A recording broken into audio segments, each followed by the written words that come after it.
Rusiyanın Ukraynaya yeni zərbələr endirəcəyi ilə bağlı məlumatlar verilib. Ötən gün Ukrayna rəhbərliyi tərəfindən brifinqdə çıxış edən Zelenski qeyd elədi ki, Pasxa bayramı ərəfəsində yeni zərbələr baş tuta bilər, vəziyyət yenidən gərginləşə bilər. Elə Ukrayna prezidentinin brifinqindən danışmışkən qeyd eləmək istəyirəm ki, dünən Zelenski bir sıra ittihamlarla yadda qaldı. Əvvəlcə Ukrayna prezidenti Çini ittiham elədi.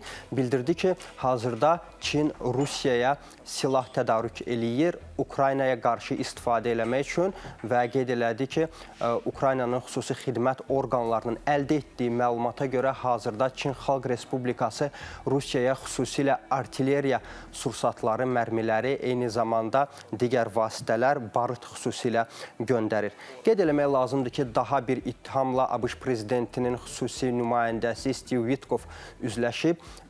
Ukrayna prezidenti bildirib ki, son günlərdə Steve Witkoff, yəni ABŞ nümayəndəsi bu müharibədə Rusiyanın tərəfini saxlayır, Rusiyanın mövqeyindən çıxış eləyir və Putinin ritorikasını təkrarlayır. Zelenski hesab eləyir ki, Steve Witkoffun Ukrayna əvəzinə hər hansısa bir qərar vermək səlahiyyəti yoxdur. Ukraynanın torpaqları ilə bağlı hər hansısa bir qərar vermə səlahiyyəti yoxdur. Çünki bu torpaqlar Ukraynaya, Ukrayna xalqına və Ukraynada yaşayacaq gələcək nəsillərə aiddir.